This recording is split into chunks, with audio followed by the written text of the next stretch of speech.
Good morning, সুপ্রভাত, নমস্কার বন্ধুরা, কেমন আছো সবাই? নিশ্চয়ই ভালো আছো। আমি স্মাইল উইথ সময় চলে এসেছি নতুন দিনে নতুন আরেকটি ভিডিও নিয়ে। আশা করি সবাই ভালো আছো আর সুস্থ আছো। তো যে যেখান থেকে দেখছো ভিডিওটা যদি ভালো লাগে থাকে তবে একটা লাইক করে দেবে। শাশুড়ি 7 বাজ থেকে পুরো বুড়ি হয়ে গেল। এদিকে আসো, এদিকে আসো। এই এত পোকা আর এই পোকার গু। হ্যাঁ, পোকা হাগে না, কালো কালো। আর আমি এরকম করে বেছে এরকম মুছে নিয়ে আমি তুমি আমার একটুখানি দাও তোমার ডালের জন্য। ডাল ফুটেছে, ফুটে গেছে, দাও। লাগানোর আগে দিবা, লাভিয়ে সোমবার দিতে হবে। খালি রসুন আর ইয়ে দিবা। আর এই কটা শাক রেখে দাও, কালকে তুমি নিয়েছো। সেই পাট শাকের ডাল খেতে হবে না। আমি আমাকে তো লিকুইড খেতে বলেছে, আমার জন্য লিকুইড খাবো। আমি পাট শাকের মধ্যে ডাল দিচ্ছি। আমি না, আমি আলাদা করবো না, হবে না। এখানে মাছ ধুয়ে রেখে দিয়েছি, আর এখানে যে শান্তনা কালকে আসবে না বলে সব কেটে কুটে রেখে যাচ্ছে, তাই তো? নাটক। আজ সকালে করেছিলাম গরম ভাত, মাছ ভাজা আর বেগুন ভাজা, সাথে ছিল এখন বাজে ঘড়ির কাঁটা 10:10। এদিকে শাশুমা আর শান্তনা খাওয়া দাওয়া করছে, আর মাছটা ধুয়ে রেখে দিয়েছিল। এবার আমি এটাকে ফ্রিজের মধ্যে রেখে দিই। কেমন খেলে আসবে? ওই তাকাও এদিকে, কত জ্ঞান দেখায়। ভালো খেলে ওদের বয়স্ক দাদু। কোথায় কি রাখি আমি ফ্রিজের মধ্যে, ভর্তি হয়ে গেছে ফ্রিজ। আমি ঢুকে গেলেও ভালো হতো এর মধ্যে। এটা কিন্তু পরের দিন সকালবেলা, মানে শুক্রবার। তো সেদিন আমি ভিডিওটা কমপ্লিট করতে পারিনি। আর আজ হলো যেহেতু আমার শান্তনা আসেনি, তো সকাল সকাল ঘুম থেকে উঠে নিজে একটু ফ্রেশ হয়ে চলে এসেছি রান্নাঘরে। তো কালকে রাত্রেবেলা আমি সব থালা বাসন মেজে রেখেছিলাম, আর কিছুটা রেখে দিয়ে, মানে যেগুলো আর পরেও আর কি খেয়েছিল সেগুলো আর কি রেখে দিয়েছিলাম। তো সেগুলোই আর কি সকালবেলা চাটা করে নেওয়ার পরে আর কি ভাবছি যেগুলো মেজে নেবো। তো সকাল সকাল আমাদের তিনজনের জন্য চা বসিয়ে দিয়েছি, আমি, মা আর বাবা। তো ভেবেছিলাম চা খাবো না, কিন্তু যেহেতু চা করছি আর চাটা সকাল সকাল না খেলে না কেমন একটা আমারও লাগে। তো ওই জন্য সকাল সকাল আমিও আমার জন্য 1 কাপ চা করে নিলাম। আর চা বসিয়ে নিয়ে না আমি নিচে যাচ্ছি। কিসের জন্য যাচ্ছি? মা বললো যে চিংড়ি মাছ রেখে দিও, মানে কদিন ধরে উনি পাতা বাটা খাবে। লাউয়ের পাতা হয়েছে, লাউ নাকি চাল কুমড়ো, যাই হোক কিছু একটা পাতা হবে। তো ওটা হলো মা তুলতে পুকুর পাড়ে চলে গেছে। তো মা, আমি টুক করে ফোনটা নিয়ে নিচে গেলাম।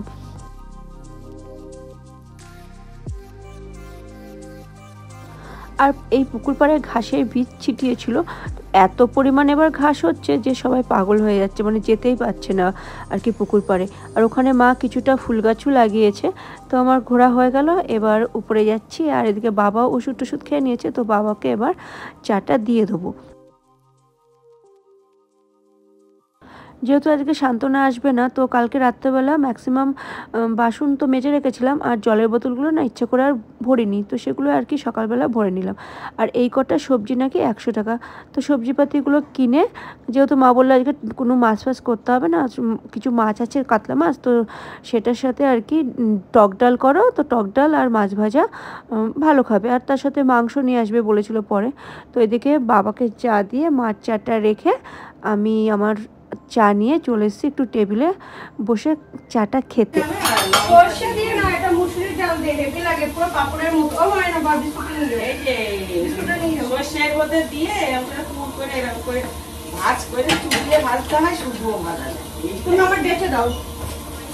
বাবাই আছে যে কটা নিবা না, এ সব কালো হয়ে থেকে দাও, আমি এগুলো করে নিই। মাংস করবো। ইয়ে নাও, গামলা নাও, গামলা নাও। ছড়া দেখে আমি দিচ্ছি। হবে এটাই?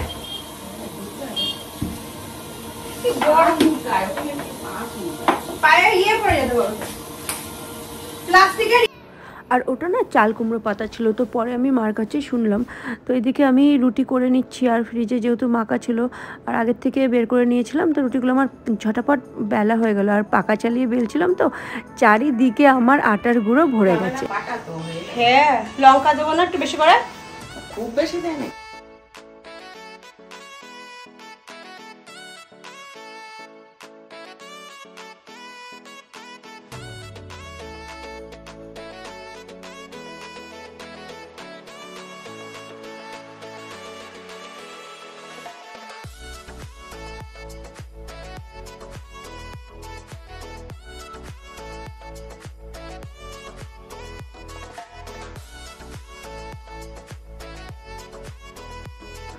তো রুটি করা হয়ে গেছে আর এদিকে আমি ওই আটা মানে গুঁড়োগুলো তো যেহেতু পাকা চালিয়ে করছিলাম, চারিদিকে না মানে গুঁড়ো ভর্তি হয়ে গেছে।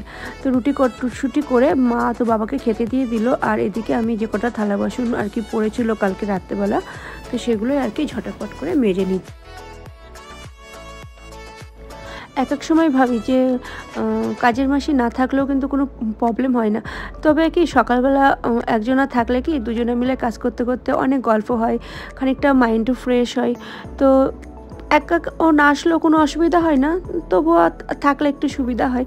তো যাই হোক, আমার গল্প করতে করতে তো তোমার করাই হয়ে গেল, সব থালা বাসন মাজা হয়ে গেল, আর জাগার জিনিসগুলো জায়গায় রেখেও দিলাম। আর এদিকে আমি না একটুও শাক কোচাতে পারিনি।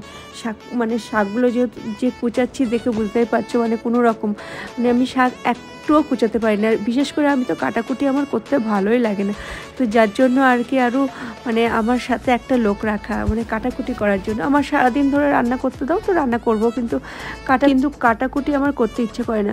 শান্তনা কেটে রেখে গেছিলো কালকে, তো সেগুলো আজকে আর মানে যেহেতু কালকেও একবার মাছ খেয়েছি, অতটা তেলের মাছ, তো মা বললো যে টক ডাল করো আর এই শাক আর পাতা বাটাটা করো, তার জন্য আর কি করলাম না। তো যাই হোক, শাক তো আমি কুচাতে পারিনি, প্রথমেই বলে দিলাম। তো যেমনই পেরেছি আর কি কুচিয়েছি। তো অল্প একটু রাঁধুনি আর শুকনো লঙ্কা আর কাঁচা লঙ্কা ফোড়ন দিয়ে পেঁয়াজটা হালকা করে ভেজে নিলাম, নিয়ে শাকটা দিয়ে একটু সামান্য মিষ্টি দিয়ে আর কি করে নিলাম, মানে শাকটা করে ফেললাম। আর এদিকে ডালটা হলো বসিয়ে দিয়েছি, আর এদিকে আমি চাল নিতে গেছি। আর যেহেতু ফোনটা রেখেছে না, মা বলছে কি তুমি একটুখানি আমাকে আগের থেকে বলে দিতে পারো না। তো এখানে যেহেতু টিভি চলছিল আর সাউন্ডগুলো দিতে পারলাম না, তো এখানে মা চা রুটি নিয়ে বসে সকালে চা খাচ্ছি আর কি, আর আমি এদিকে চালটা নিয়ে নিলাম। তো আজ আমি তোমাদের আমার কমেন্ট করে বেশ সুন্দর সুন্দর মিষ্টি বোন দিদিরা, তো তাদের কমেন্ট একটু পড়ে শোনাচ্ছি। তো এখানে বাংলাদেশি ব্লগার মাম হাফসা বলে একটা বোন আমাকে ভিডিওতে ম্যাক্সিমাম তিনি কমেন্ট করে। তো এখানে লিখেছে, কেমন আছো আপু, ভালোবাসা দিয়ে পুরোটা সময় জুড়ে ছিলাম, ভালো লাগলো, পাশে আছি সব সময়। তো থ্যাংক ইউ বোন, তোমাকে অনেক অনেক ভালোবাসা। তো সব সময় এইভাবেই আমার পাশে থেকো, আর আমি ভালো আছি। তুমি কেমন আছো কমেন্ট করতে ভুলো না। আর এদিকে আর একটা দিদিভাই আমাকে কমেন্ট করেছিল রাজনন্দিনী বণিক ব্লগ থেকে। তো এই মুকুন্দনগর এসে এই মন্দিরে আমরা বিয়ে করেছিলাম, জায়গাটা দেখে অনেক কথা মনে পড়ে গেল। তো খুব ভালো লাগলো দিদি, তুমি আমার ভিডিওতে কমেন্ট করেছো, আর পারলে শেয়ার করো তোমার এই বিয়ের গল্পটা। আর এদিকে হেলদি টেস্টি ফুড মোড়ের একটা বোন কমেন্ট করেছে যে তুমি তো দেখছি স্পাইডারম্যান। তো স্পাইডারম্যান কিনা জানি না, কিন্তু আমি না মানে সবসময় চেষ্টা করি যে এই কাজটা আমার করতে হবে, যেহেতু আমাকেই করতে হবে, সেহেতু যত তাড়াতাড়ি করে রান্নাঘর থেকে বেরোনো যায়। তো খুব ভালো লাগে এরকম সুন্দর সুন্দর কমেন্ট পেলে। আমি মানে আরও চাই যে আরও সুন্দর সুন্দর সবাই কমেন্ট করুক। তো যাই হোক, এদিকে দেখো টক ডালটা হয়ে গেছে আর নামিয়ে ফেলেছি, আর ভাতের জলটাও বসিয়ে দিয়েছি। আর যে পাতা বাটাটা করব বলেছিলাম, যে চাল কুমড়ো পাতা, তো সেটা আমি নুন জলে সিদ্ধ করে নিয়েছি। আর এদিকে কড়াইতে তেল দিয়ে মানে গোটা কয়েক রসুন আর তার সাথে চিংড়ি মাছ আর কাঁচা লঙ্কা, আর ওর মধ্যে না আমি দু একটা শুকনো লঙ্কা দিয়ে দিয়েছি। অবশ্যই এটা শাশুড়ি মার থেকে চুরি করে দিয়েছি, মা যদি দেখতো না তো আমাকে বকা দিত। তো যাই হোক, এখানে দেখো নুন আর হলুদ দিয়ে আর ওই যে বললাম লঙ্কা, ওটা দিয়ে ভালো করে ভেজে নিলাম। আর আমি না ভুলে গেছিলাম তোমার কালো জিরেটা দিতে, তো অল্প একটু তেল দিয়ে আবার কালো জিরেটা দিয়ে আর কি ভালো করে মিক্সিতে ঘুরিয়ে নিলাম। আর এটা খেতে না জাস্ট দুর্দান্ত হয়েছিল, মারাত্মক খেতে হয়েছিল। তো এই দেখো, এটা দিয়ে এবার আস্তে দিয়ে তুমি ভালো করে বেশ টানিয়ে নামিয়ে নাও, হয়ে যাবে। এই যে আমার পাতা বাটা রেডি।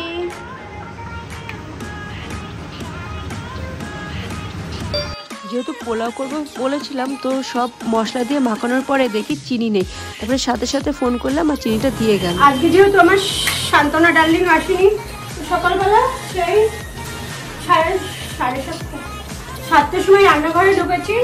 রান্নাবান্না সব কমপ্লিট, শুধু আমার কর্তার জন্য এখন আমার রান্নাঘরে বসে থাকতে হচ্ছে। মানে রান্না হয়ে গেছিলো, আবার মাংস নিয়ে এসছে। তো এখানে মাংস আর এখানে প্রেশার কুকারের পোলাও। আজকাল পোলাও প্রেশার কুকারে সেদিনকে করার পরে আমার মেয়ে এখন দিকে মুখ ঘুরেছে, এত সুন্দর মানে ঝরঝরে হয়েছে যে শিশি করে বন্ধ করে দিই।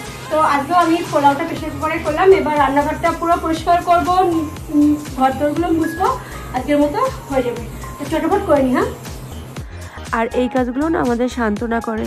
তো যাই হোক, আজকে আমি করছি, এখানে লাড্ডুকে খেতে দিয়ে দিয়েছি, আর এদিকে রাস্তায় ভাত কুকুরগুলোকে খেতে দিয়ে এলাম। আর উপরে এসে হাতটা ধুয়ে আবার রান্নাঘরটা চটাপট পরিষ্কার করে নিচ্ছি, কারণ ওর তখনও স্নান হয়নি। আর আজকে যেহেতু গাছ লাগাচ্ছিল, তো গাছ লাগাতে গিয়ে অনেকটাই আর কি ওর দেরি হয়ে গেছে। পুকুর পাড়ে লেবু গাছ, তারপরে আরও কী সব গাছ লাগিয়েছে, তো সেগুলো আর আমি সময় করে যেয়ে উঠতে পারিনি। তো রান্নাঘরটা পরিষ্কার করে নিয়ে নিচের এই কাউন্টার টপের নিচের এই ইয়েগুলো, ওয়ার্ড্রপগুলো আর কি আমি একটু টুক করে মুছে নিচ্ছি। আর এদিকে ঘর মুছতে মুছতে একটু কাল বাদে পরশুদিন মন্দিরে পুজো আছে, যেহেতু প্রতিষ্ঠিত দিবস মন্দিরে জগদ্ধাত্রী মায়ের, তো তাড়াহুড়ো করছি। আর সেই মুহূর্তে আমার ছেলেও চলে এসছে, আর তার সাথে কাকু চলে এসছে। এদিকে পোলাও হয়েছে, আর গুল্লু নিচের থেকে বলছে, ও মামা তুমি কি আজকে পোলাও করেছো? তো যাই হোক, আজকের ভিডিওটা আমি এই পর্যন্তই রাখছি। কেমন লাগলো না লাগলো জানিও, ভালো লাগলে কোথাও যদি একটুও ভালো লেগে থাকে তো অবশ্যই তোমরা প্লিজ একটু লাইক করে দিও আর সাবস্ক্রাইব করে দিও, আর কমেন্ট করতে প্লিজ ভুলো না। তো যাই হোক, আজকের মতো এটুকুনি। ভালো লাগলে আবারও বলছি, লাইক, কমেন্ট, শেয়ার, সাবস্ক্রাইব অবশ্যই করবে। তো সবাই ভালো থাকবে, সুস্থ থাকবে। আর এদিকে রান্নাঘরটা যখন মুছছিলাম তখন হলো কাকু চলে এসে, তো কাকু বলছে যে আসো, এসে ফর্দটা লিখে দাও। প্রায় সবাই দেখে। এই মেরেছে, হ্যাঁ, কি সর্বনাশ, লজ্জা লাগছে শুনে আমার। না বলো কি কি লাগবে বলো। 5 ফল